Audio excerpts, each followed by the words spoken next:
At this time, I'd like to call this meeting of the Board of Chosen Freeholders of Middlesex County to order. All please rise for a moment of silence.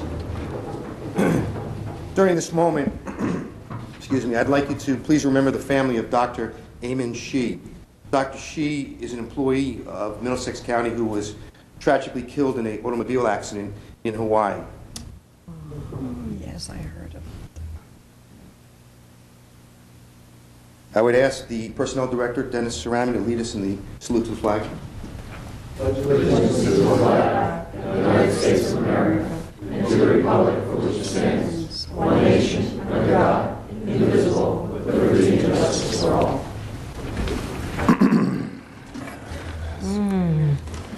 I heard that. Yeah.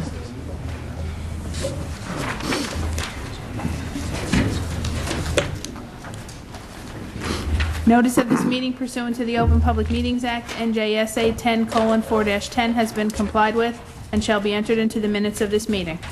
Madam Clerk, roll call. Freeholder Barrett. Here. Freeholder Polos. Here. Freeholder Rufano. Here. Freeholder Rios. Here. Freeholder Scott. Here. Freeholder Valenti. Here. Freeholder Director Delina. It should be obvious to all of us that Pete's not here. I understand he's currently in the hospital undergoing some testing. Thank you.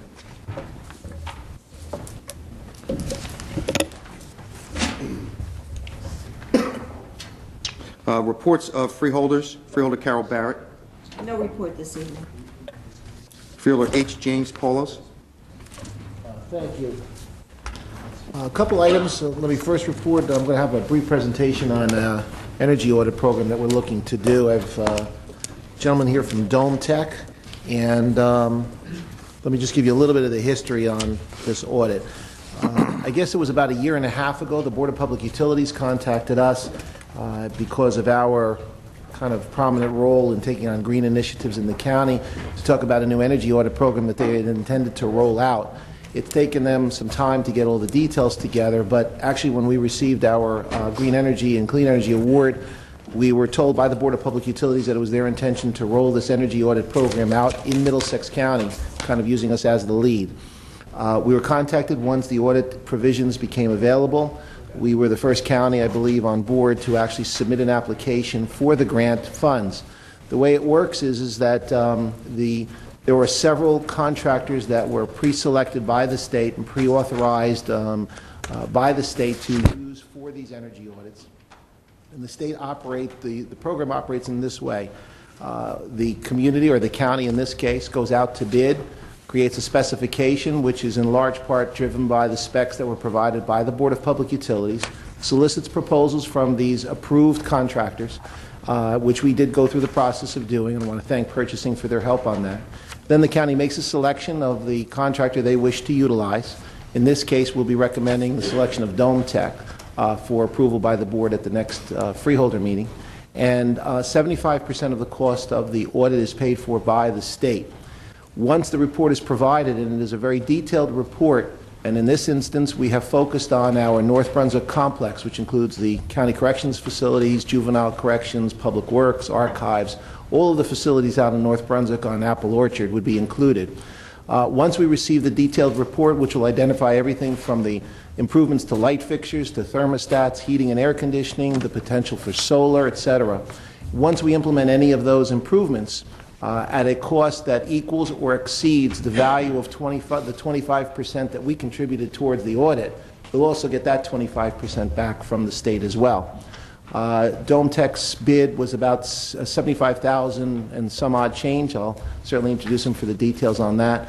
And we received all the references and information from them as far as what they're going to provide, and we anticipate it to be a very detailed report. So with that, I'd like to introduce from Dome Tech, and Eric, I don't think I have your card with you. Did I ask you for one? I'm sorry. I think I misplaced it. I wanted to use the right title for you, so. You can make it up. It changes daily. Please come on up to the microphone, and if you could just give a few-minute overview to the board. I don't know if it's appropriate, but just to have a visual of a sample report gives an idea what the result Okay. of the study will produce. I don't know compared to. Great. Eric Miller is the, I did find your card, is the Energy Procurement Manager for Dome Tech Incorporated, and they have been involved with this type of work for many, many years. They have a lot of expertise in the area, and as I said, if you could give just a 5-minute overview of the level of study that we'll be doing, the type of information we intend to cultivate from the study. Absolutely. You've summed it up very well, and I think the county is very smart to have gotten out of the gates so quickly on this program. Folks are starting to hear about it, and the volume of applicants is picking up incredibly, to the tune of we're responding to 8 to 10 requests for proposal per week. So the program has seen upwards of about 200 applicants, of the 500 and some odd municipalities and 600 school districts and 21 counties and 19 county colleges. So you are amongst the first to get out of the gates, which I think is great for the county, and also given the fact that there is a funding cap per calendar year for the program of $100,000. So it's smart to get out of the gates with the cluster of facilities in North Brunswick, and then if that works out well for the county, to move on to other county facilities. I think you've all heard about the new law that was passed by the governor yesterday, which kind of reintroduces an old concept of performance contracting into the public space. The intent of this program is to be the front end of a longer-term effort to ultimately make improvements, energy improvements to public sector facilities. So the idea is that a third-party objective energy engineering firm would come through your facilities to identify opportunities for savings, and from that study you will then select projects that have an appropriate return to pursue those projects, either individually on a one-off basis or perhaps an all-inclusive performance contract type approach. So with this report, what will you get? You will get a very detailed and comprehensive energy engineering study, the scope of which has been standardized by the state. So for each facility that is included in any given study, the first piece of that is that you'll have a very good understanding of what is the relative energy efficiency currently here and today of each one of our facilities. So you'll have a few benchmark metrics with which you'll be able to compare yourselves one county facility to the next, and also versus other similar type facilities throughout New Jersey and throughout the Northeast, with measures such as an Energy Star building rating. You'll come out of this study having a good idea of whether some facilities are eligible for qualification and certification for the Energy Star program, and you'll find that other facilities are maybe not even close to meeting that threshold, but the recommendations that will come out of the report will provide something of a roadmap to say, if you do this, this, and this, ultimately we can achieve an Energy Star building rating in this facility and that facility. So that's kind of the first section of the study. Will produce the energy benchmarking metrics for the county. The second part, and really the core of the study, is that it will produce a list of energy conservation opportunities. It will identify them, it will quantify them on a preliminary basis, and it will rank them according to their simple paybacks. So at the end of the study, you will have a report. The report in and of itself doesn't save you anything, okay? But being that the funding is so significant, you will have a menu of projects.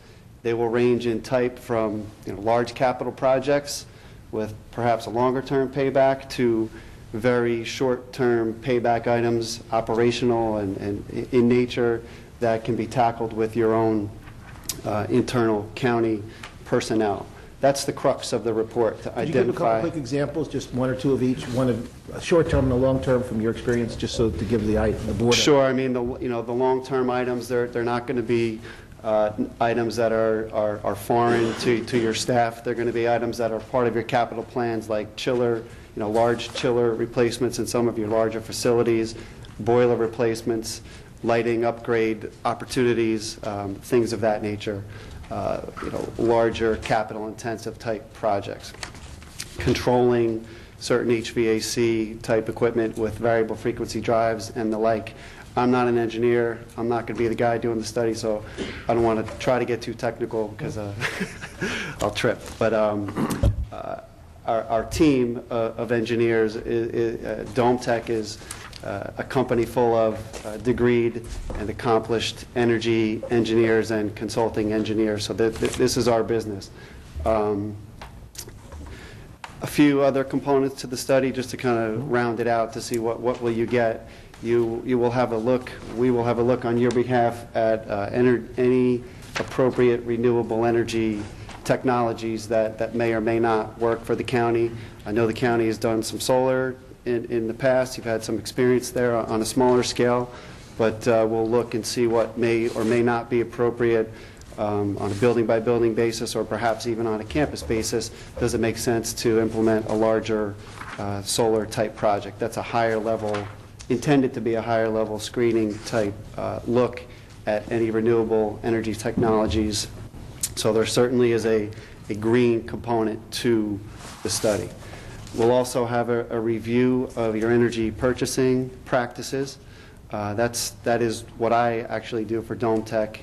Help people with their retail energy purchasing. So we'll review what you've done, what has been your history, how has it been done, and we'll provide an opinion on what we think and relative to what we do with other counties and other cooperative purchasing groups that we work with and for. So that will also be addressed, not only the how do I reduce my units of energy and how much will it cost, but also how do I purchase my energy, and is it possible to get a better rate through a different process?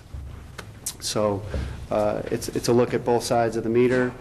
At the end of the day, you'll have this report by building, a list of energy conservation opportunities, and from there, we'll provide next steps, our thoughts on how you might accomplish this project or that project.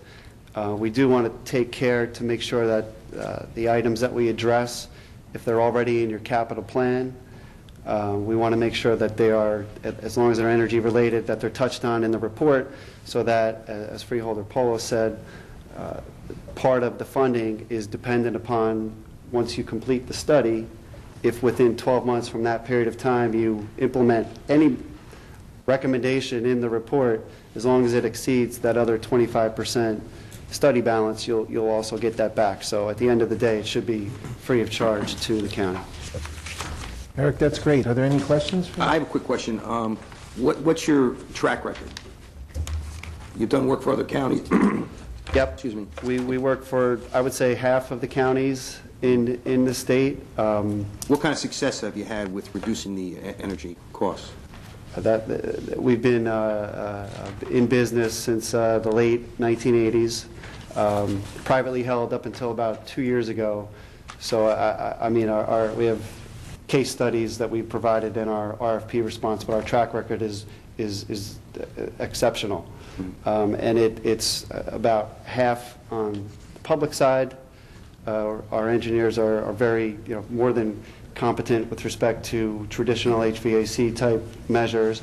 The other half of our work is in the private sector, and largely in healthcare and pharmaceutical type facilities that get a little bit more complex and sophisticated in their systems, and a bit more in terms of process and manufacturing type operations. So all we do, we're kind of an all things energy company other than design. We don't do mechanical, electrical design, but we've built and own and operate large-scale solar systems. We're building a project for Merck in White House Station currently. It's covering about 15 acres of land on a 2-megawatt project. We do studies daily. That information's in your proposal, though? Oh, absolutely. I can look at. Okay. Absolutely. Just a couple questions.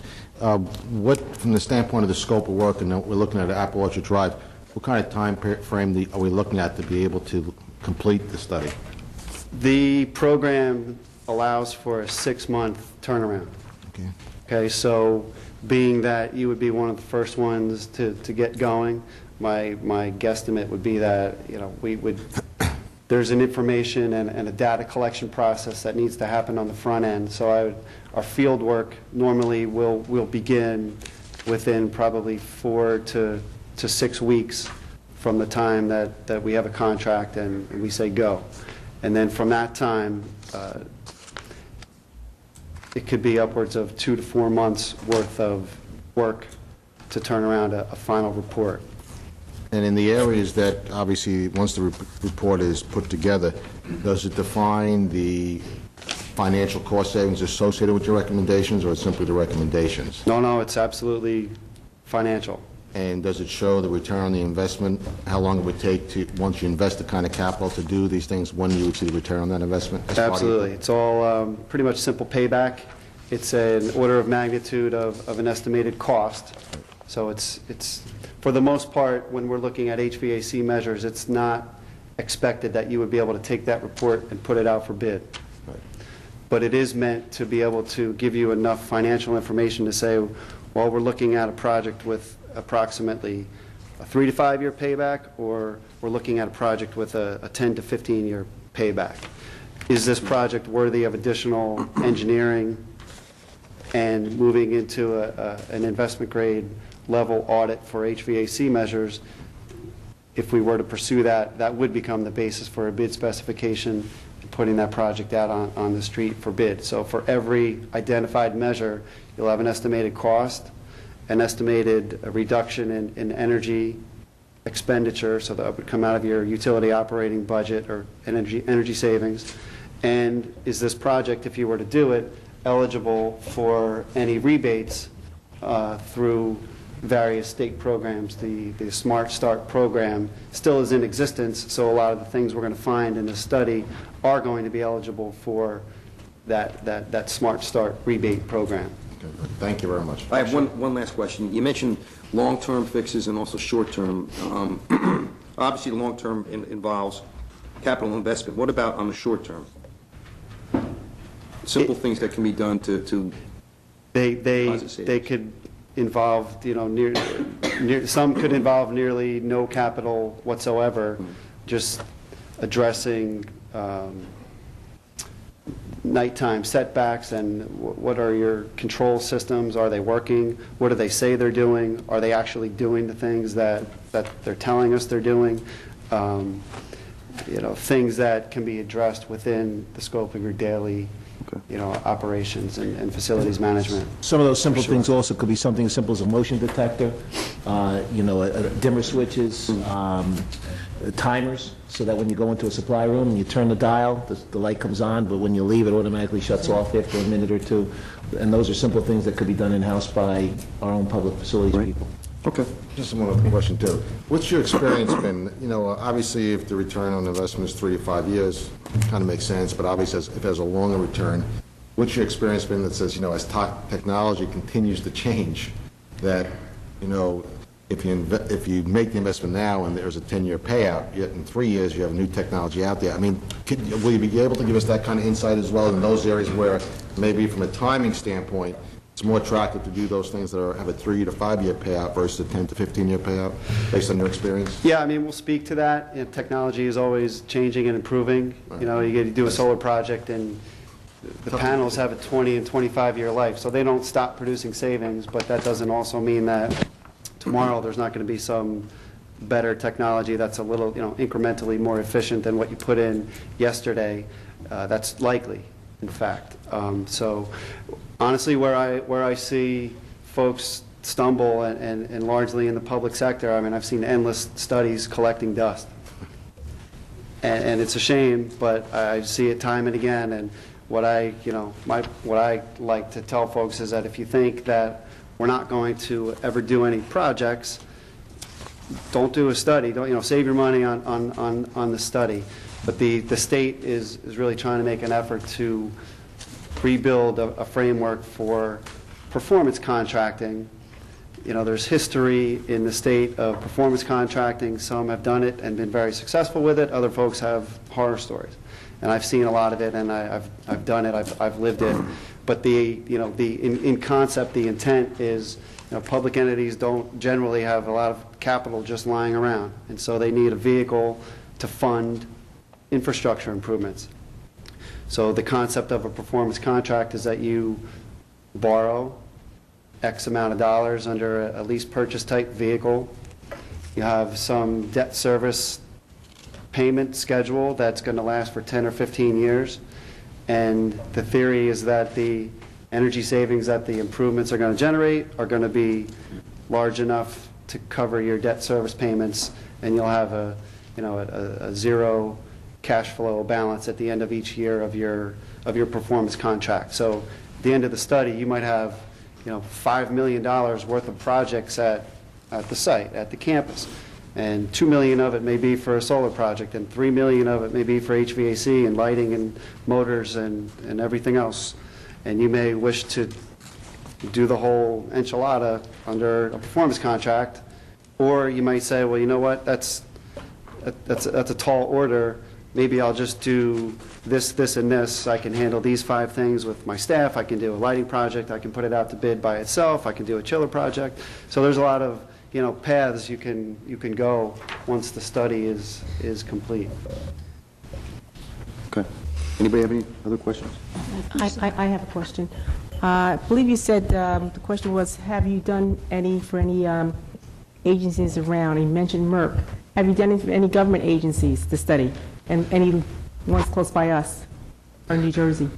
Well, we're about to embark on Piscataway schools under this program.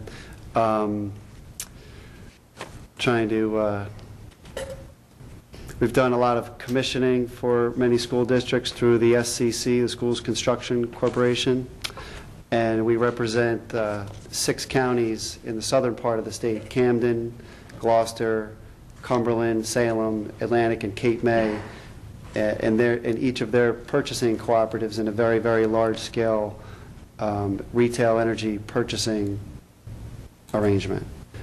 So yes, we've done a lot of public work. I don't have a perfect example at the tip of my tongue here, but I'll think of one when I'm driving home for sure.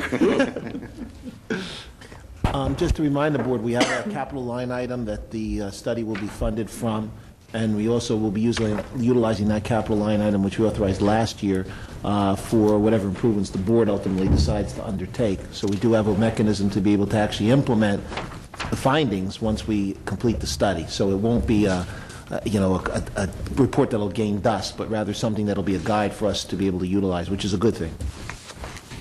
Great. Thank you. Thank you very much. And I should have mentioned Dometech was the low bidder, by the way, when I said he was one of the bidders, but he was also the low bidder. And again, all of the contractors, there were 5, I believe, that were pre-qualified by the New Jersey Board of Public Utilities. They went through a very rigorous process to determine which 5 contractors were actually eligible to be able to actually compete for the energy audit work.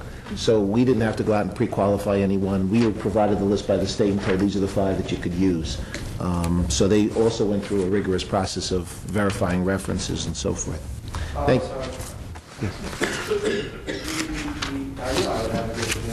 The County of Boston, we completed an energy master plan for 90 buildings within the county. And that included an energy audit of every single facility, inclusive of county college, county proper, improvement authority. So that was not quite as comprehensive per building as this state program is, but that was a full-on countywide initiative to study every building within every county entity being in Gloucester. So, Thank you very much, Eric. Just one other item. Next week we'll be having our first subcommittee meeting of the 5-county task force that's been put together to talk about shared services and cooperative purchasing. I know that Willie Scott will be part of that, as well as, I'm sure, the county administrator, and we have our department heads involved with that. We'll be focusing on transportation, medical examiner, and I'm sure other discussions will come up just as a result of having everyone in the room to talk about those kinds of issues. But it's exciting to see the interest that there is by the surrounding counties to Middlesex to participate in trying to figure out how we can share services, operate more efficiently, and try to save dollars wherever we can. I think that's it for my report tonight. Thank you, Freeholder Paulos. Freeholder Rios? Thank you there, Acting Director. As far as education and health, part of my report, all our kids are back to school after the holidays. Everything's going well, educating our youth. As far as Raritan Bay Mental Health Services, we continue to provide services for our clients. And in light of we're in the middle of the budget, and we're trying to take steps to cut costs, and we will be working on that aggressively. As far as the health department, on January 12th, there was a recall for King Nut peanut butter by the U.S. FDA, and bacteria was being detected in the 5-pound containers. It was also expanded to other peanut butter products on January 17th, as far as cookies, crackers, and ice cream. And there was an advisory release. There was not a recall. But on January 20th, our county health department took a proactive approach, and we visited different supermarkets and convenience stores throughout the county in 20 municipalities, and we recalled them countywide. And there was a total of 261 stores that were visited by our inspectors, and 79 of them had recalled products for sale, which we ordered off the shelves. And on the 21st, the recall was expanded by the FDA to other peanut butter products again, including nutrition bars and also to pet food. And as of January 21st, a total of 564 stores had been contacted or inspected. There was one case in Middlesex County of the salmonella due to that, and the recall products were found and removed from 201 stores. The state of New Jersey today issued a recall. So we, as Middlesex County, took a proactive approach, and we were ahead of the state on the recall. And on my last part of my report, I'm glad to say that Middlesex County was well represented in Washington, D.C. for the inauguration of our new president. I attended along with Freeholder Millie Scott and also with Freeholder Deputy Director Chris Rafano. It was a most exciting day for Middlesex County, for New Jersey, for America, for the world. And there were so many people from all over the country, and it really made me feel so good, and it was just an electrifying day. As cold as it was, we weren't cold because we had warm hearts, and we felt really good about it, and it was quite exciting, believe me. Have your long johns? I had my long johns. Thank you, Continued Freeholder. progress in health and education. Thank you, Freeholder. Freeholder Millie Scott? Yes, thank you, Deputy Freeholder Director. I'd like to report something from the Middlesex County Adult Correction Facility. The Middlesex County Adult Correction Facility has equipment installed at the facility that allows individuals that are arrested by a local police department who they believe has psychological problems to be evaluated prior to going to facility. And I'm going to backtrack a little bit. A couple of years ago, before this came into play, and it's done by video, before this procedure came into play, if a person was arrested by a local police department, they would be taken to the hospital to be evaluated for psychological problems. And that would tie up 2 officers in a patrol car, and that could take anywhere from 8 hours to a day. So if a person is arrested, they're taken to this hospital, 2 officers are tied up, a patrol car is tied up, the officers are off the street, and so is the patrol car. So that leaves the community unpatrolled for maybe 8 hours, maybe a whole day. This person eventually comes in contact with other people at the emergency room, so it's a safety issue there. The correction facility has a video program set up, and it's called telepsychiatry. When a person is arrested now by a local police department, and the local police department believes that person may have a problem, they are taken to the adult correction facility. They are videoed by a psychiatrist or checked on the other side. That could take anywhere from 30 minutes to an hour.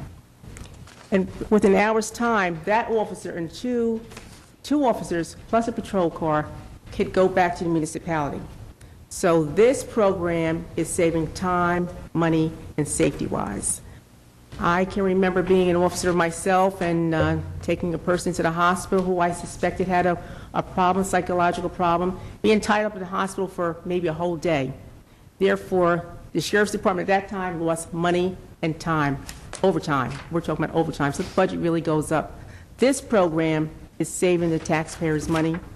They're putting the officers back on the street quicker, and they're saving safety when it comes to an emergency situation where you as a citizen is in the hospital, and now you're being in the hospital at the same time that somebody that has been arrested is being evaluated. So this is a win-win system for all of us, not only Middlesex County, not only the local police departments, but all the residents that live in this town. And I'm very honored and happy that Deputy Warden Chicky was able to put this forward to local police chiefs, and it's a program that I think is going to benefit us all. And this is, the cost-wise, is a pilot program. It's about $20,000, and this money is being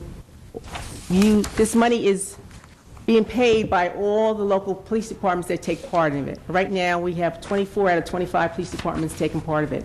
So it definitely is a win-win situation. And that's what I have to report from there. But I also would like to say, in reference to what Ron Rios has said, in reference to going to Washington, D.C., it was just awesome. I mean, I was honored and happy to have been there. It was history that was made.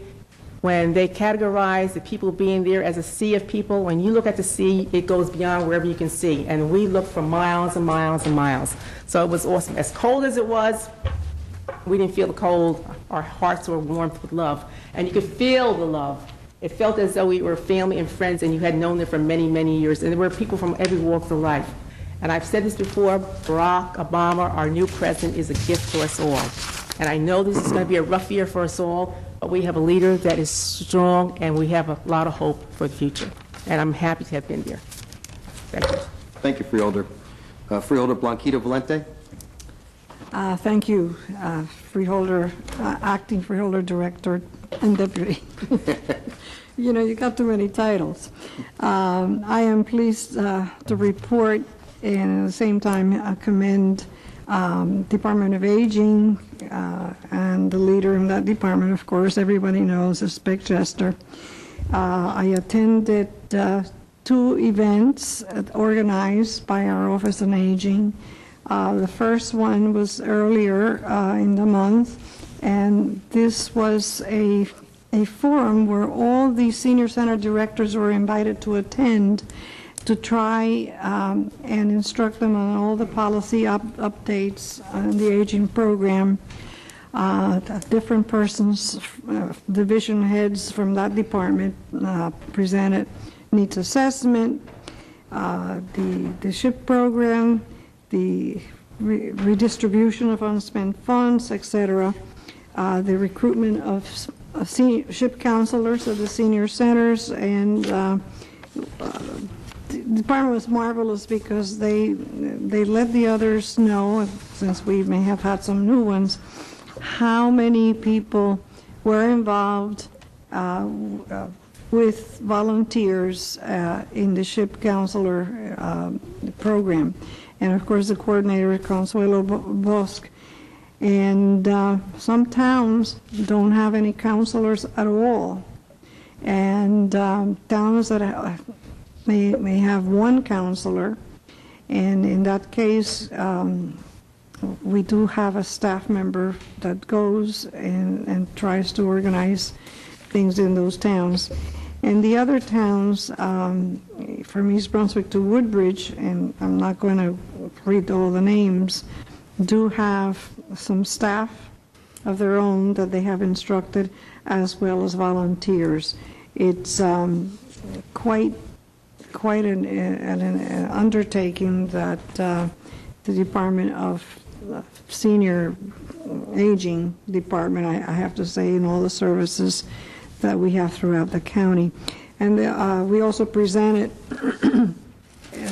what are the future programs that are coming. And as you know, You will hear much more about it, but this year we're going to have 3 90s birthday bashes because of the enormous success of the last 2 years.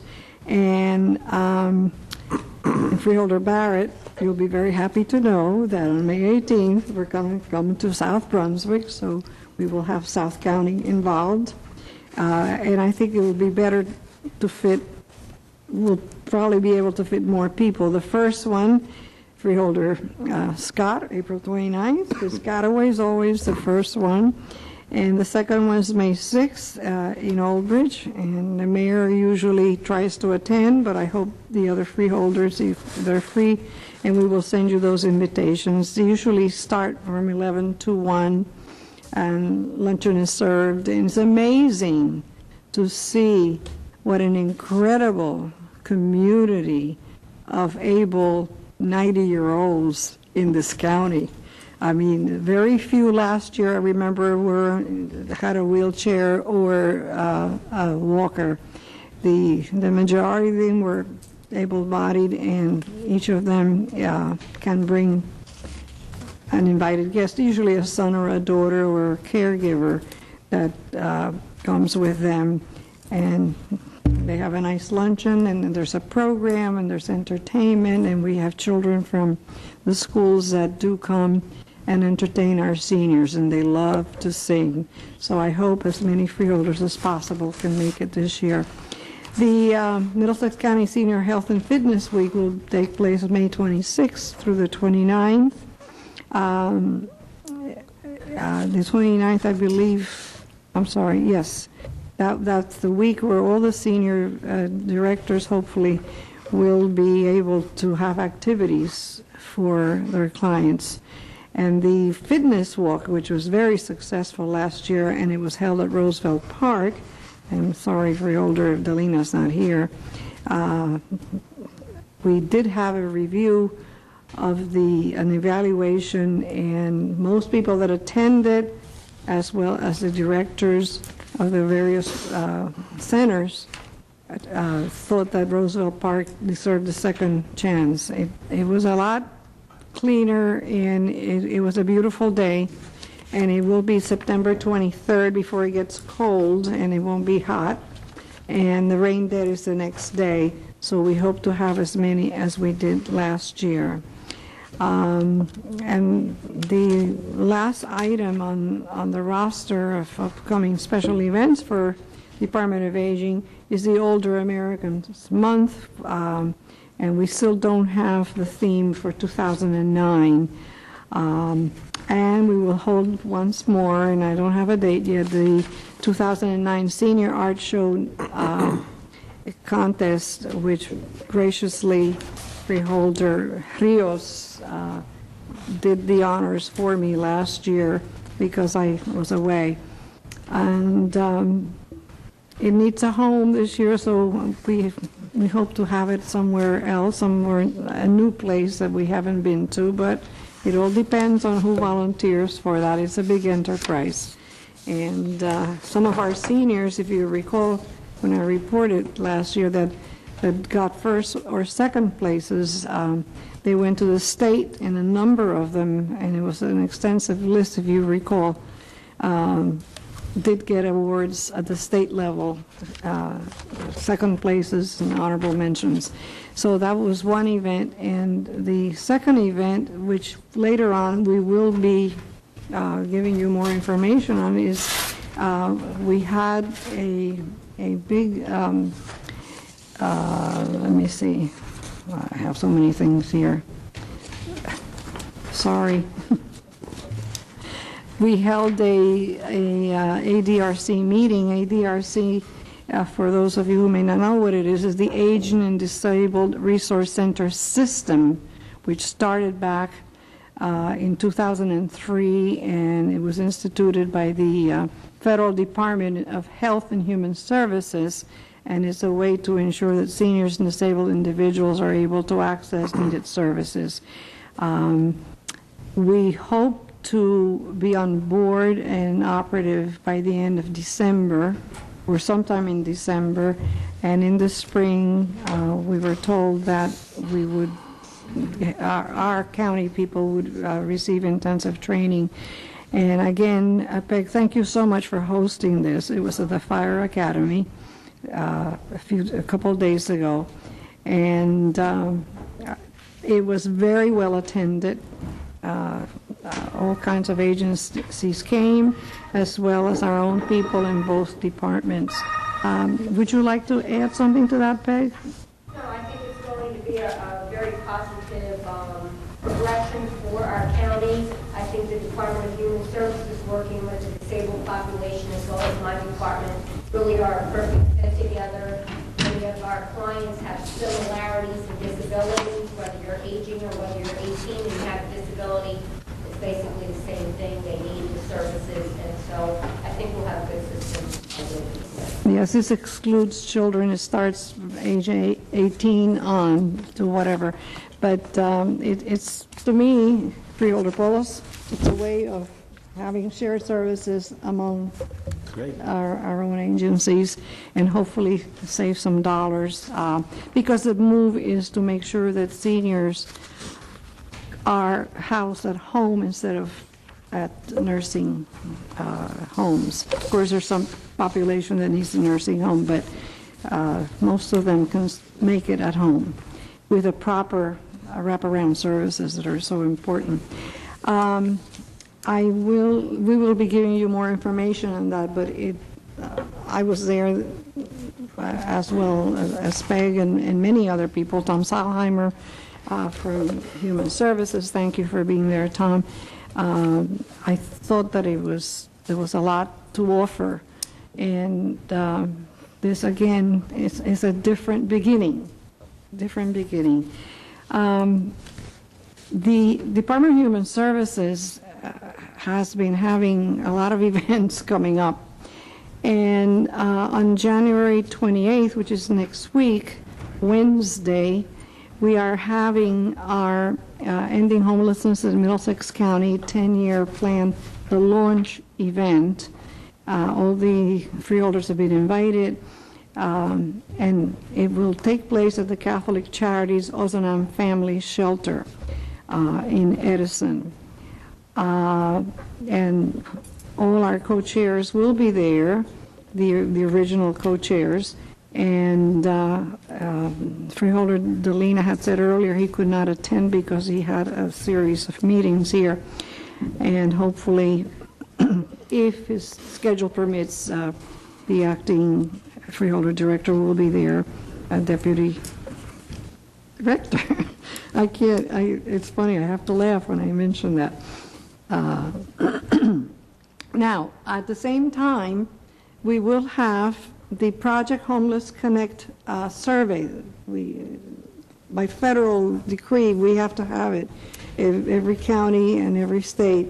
And we get that information out. We have questionnaires that the Department of Human Services has translated, and everyone that registers with us or the personnel involved in this will register. And we'll have two sites this year. One will be at Elijah's Promise, because it's so centrally located and so many people know where it is and so many people come out. And the other one will be the Salvation Army in Perth Amboy. The idea is a great one because it gives us some measure of how many are out there and what are the new locations. We have many volunteers that actually put in the legwork, and we will give you more details after this is all done.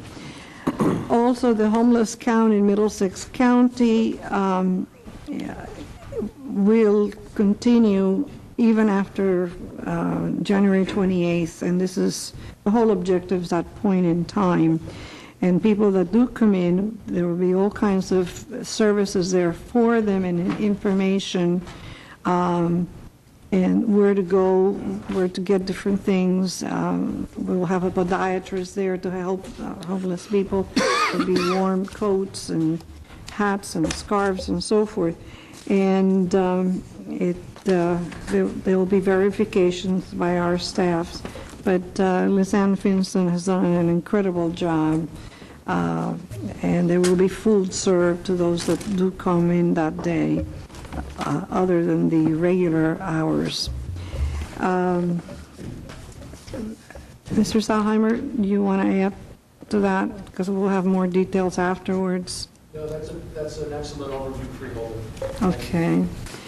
And our department also, another future event, it will be the Interactive Provider Forum, entitled The Reality in the Age of Scarcity, where we will be facilitating discussions about issues and concerns that are surfacing during these challenging economic times. And I have to thank Freeholder Paulus, who has agreed to talk about shared services. And it starts at 8:30 to 9 o'clock in the morning are the networking and breakfast, continental breakfast, and then we will start right off at 9 o'clock. And Freeholder Paulus will be the keynote speaker, and I thank you for coming and helping us out. Let's see. Also, on February the 12th, there will be a housing conference with the idea of housing first, which is the idea of this coming home plan that we have put together, and the actual launching of the corporation that has been established. We're in the process of getting the 501Cs funding so that designation, from the federal government, so that permanent housing for homeless persons and families will be able to get going. And we expect from the government, from the state of New Jersey, that the Homeless Trust Fund bill will be voted upon in mid-February at the last that we heard.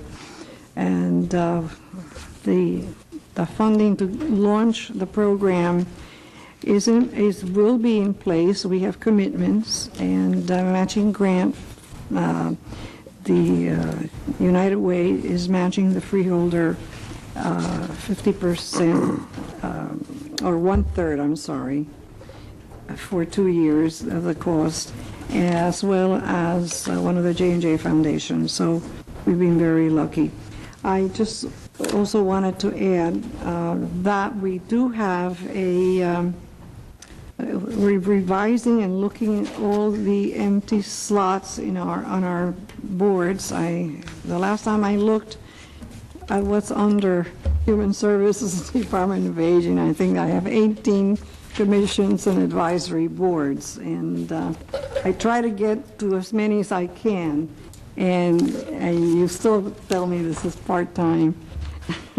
Jane knows, she was there for 12 years, and it's a commitment, and it makes you feel good when you can see good things happening. So we will continue to inform you of all of these, and hopefully next meeting we will have some of our boards already filled or on the way to be filled.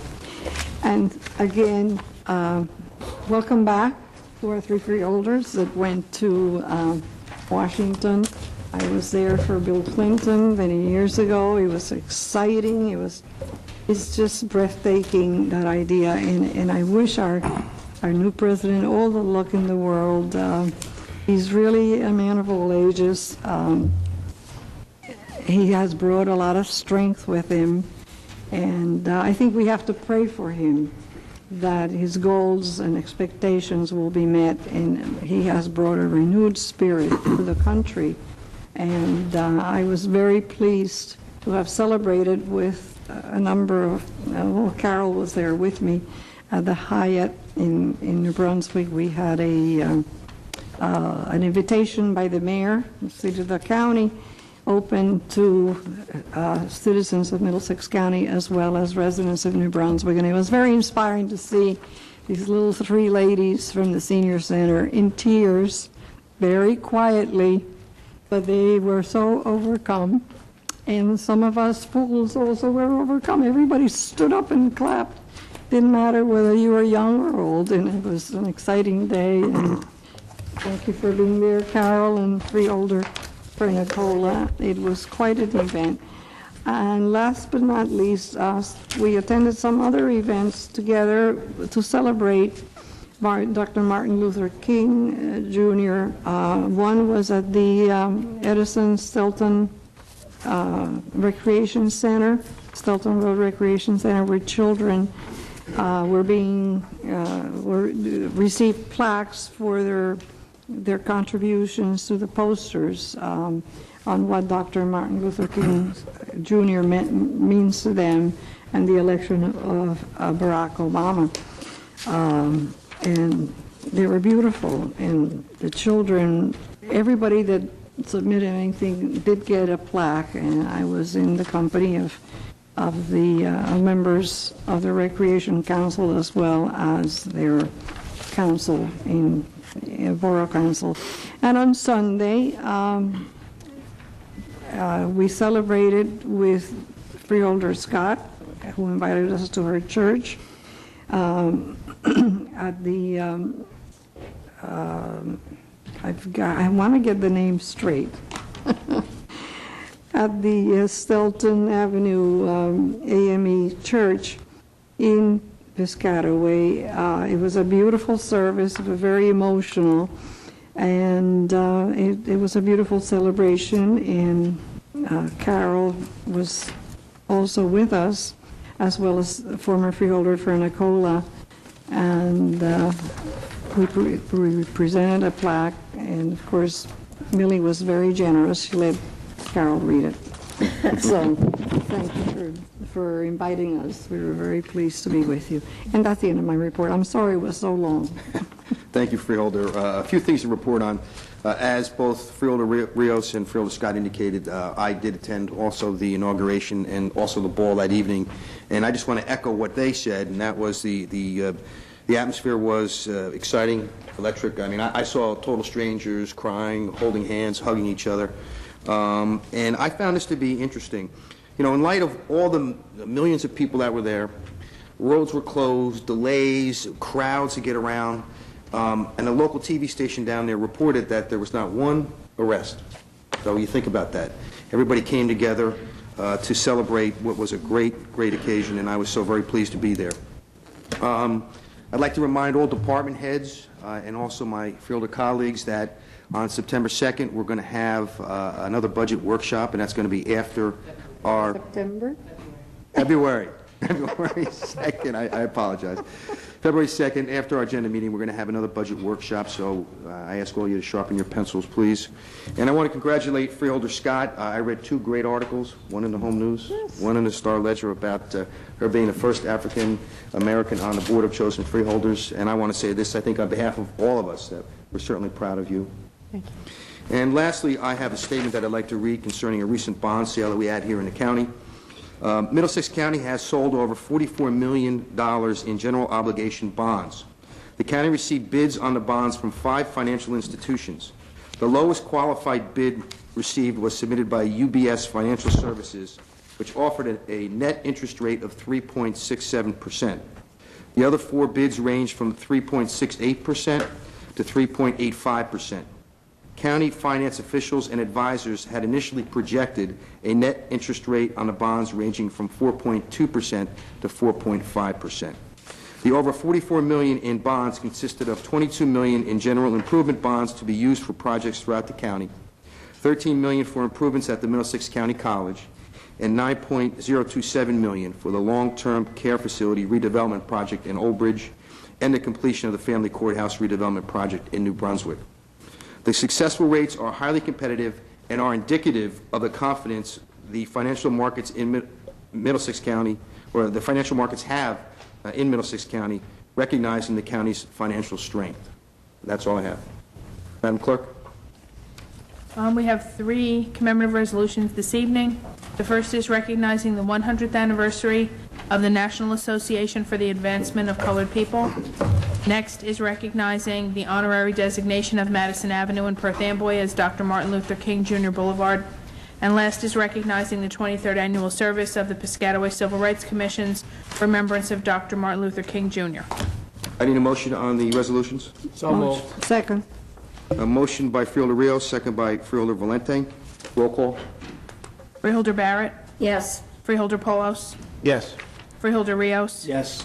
Freeholder Scott, Yes. Freeholder Valenti, Yes. Freeholder Deputy Director Rafano. Yes. Madam Clerk, correspondence.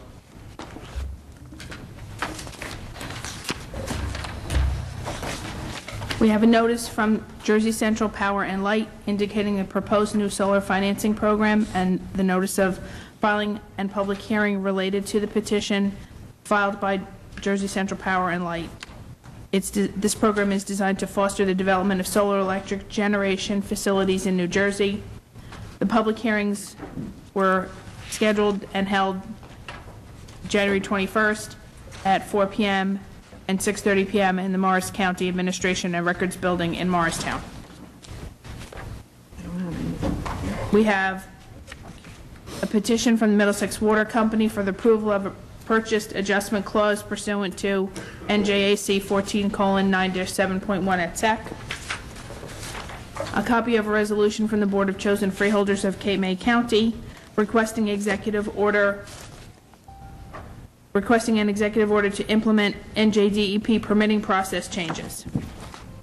A resolution from the Board of Freeholders of the County of Sussex reappointing William Joseph as the official town crier for the County of Sussex for 2009. Minutes of the Middlesex County Improvement Authority meeting held December 10th. The annual notice of the Middlesex County Mosquito Extermination Commission outlining the dates of their meetings, and the minutes of the December 17th meeting of the Middlesex County Mosquito Extermination Commission, minutes of the Middlesex County Planning Board meeting held December 9th, minutes of the Solid Waste Advisory Council meeting held December 9th, monthly report of investments from the Office of the County Treasurer for the month of December, minutes of the Board of Education of the Vocational Schools in Middlesex County, their meeting held December 10th, and a letter of request from Vito Paleo, President of the North Brunswick Italian American Social Club, addressed to Director Delina, thanking the board for their support in previous years to allow the use of county property on Route 130 in Apple Orchard Lane for the annual Carnevale Italiano, and requesting permission to use a portion of the property for the 2009 Carnevale. The dates are July 15th through July 19th, and this will be referred to David Campion for action. That's it for the regular correspondence. I need a motion to accept the correspondence. So moved. Second. Motion by Freeholder Valente, second by Freeholder Rios. All those in favor say aye. Aye. Any opposed? And we have 2 items of open space correspondence. The first is a letter from Metuchen Mayor Thomas Vahala requesting consideration of funding from the Open Space Trust Fund for improvements to the Charles Street Park in the amount of $500,000 to upgrade the existing softball and soccer field turf, as well as improve lighting and drainage of same. And a request from Dr. Simon Bosco, Superintendent of Schools of the Old Bridge Township Public School System, requesting funding for various improvements at Lombardi Stadium in Old Bridge. I need a motion to refer these items to the Open Space Committee. So moved. Motion by Freeholder Barrett, second by Freeholder Rios. Madam Clerk, roll call. Freeholder Barrett, Yes. Freeholder Polos, Yes. Freeholder Rios. Yes. Freeholder Scott, Yes. Freeholder Valenti, Yes. Freeholder Deputy Director Rafano. Yes. Mr. Kelso, are there any resolutions to be amended? There are none. Are there any resolutions to be added? There are none. Are there any resolutions to be held? There are none. Are there any resolutions to be voided? There are also none. All right. Wow. I will now open the meeting for public discussion on resolutions listed on the agenda, with a reminder that there's a 5-minute rule. Mr. Stewart?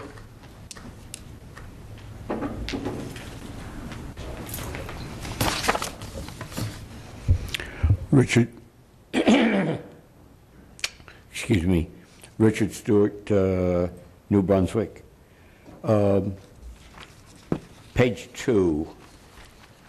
I believe I have a faint recollection of having asked this question before, Resolution 59, but I don't recall the answer. There is paid and unpaid military leave. What is the difference? How does that come about? Well, all military leave, I think, Dennis, you want to answer? Based on military leave, when you're deployed, state active duty, certain criteria are either a 30-day paid leave or a 90-day paid leave. If it wasn't a common war and it was also training, mandatory, the same leaves would apply. So basically, the majority of those serving in our military in Iraq are getting 90-day paid leave where so their benefits and everything fall in line. But thereafter, they're in unpaid status, serve our country, but their seniority status remains. They're returned back home to employment. Thank you. You're welcome. Anyone else from the public? Motion to close. Second. Motion by Freeholder Rios, second by Freeholder Valente. All those in favor say aye. Aye. Any opposed? Does any freeholder have any item or any resolution that they wish to have removed from the consent agenda and voted on separately? I have one, I know that. 09-70.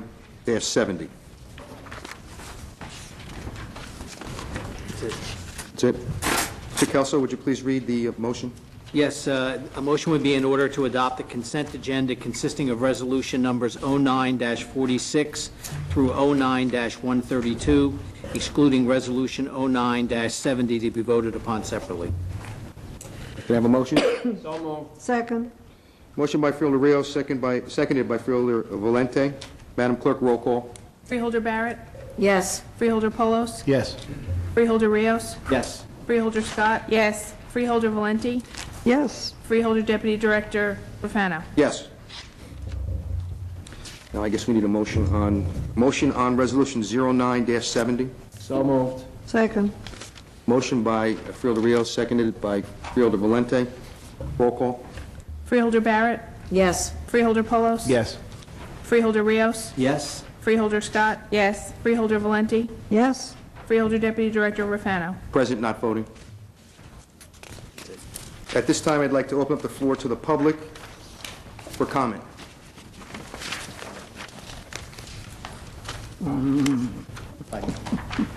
Don't forget, Mr. Stewart, we have a 5-minute rule. I don't need it. Okay. I don't need it. That's good news. I don't need it. But I want equal time with the freeholder over here. I have 2 huge departments and we have a lot of information. Yes. I want you to know that she was complaining about the public talking at last night's city council meeting. Badger. They should have been here. Yes. No, I just want to say that I was very interested in what Freeholder Scott had to say about the new procedure over there. So from what I heard, I would like to commend the freeholder and the warden. That sounds like an excellent innovation all the way around. It certainly is. Yes. Motion to close the public portion? Second. Motion by Freeholder Polos, seconded by Freeholder Rios. All those in favor say aye. Aye. Any opposed? I need a motion to adjourn the meeting. So moved. Second. Motion by Freeholder Rios, seconded by Freeholder Valente. Roll call. Non-debatable. Being adjourned.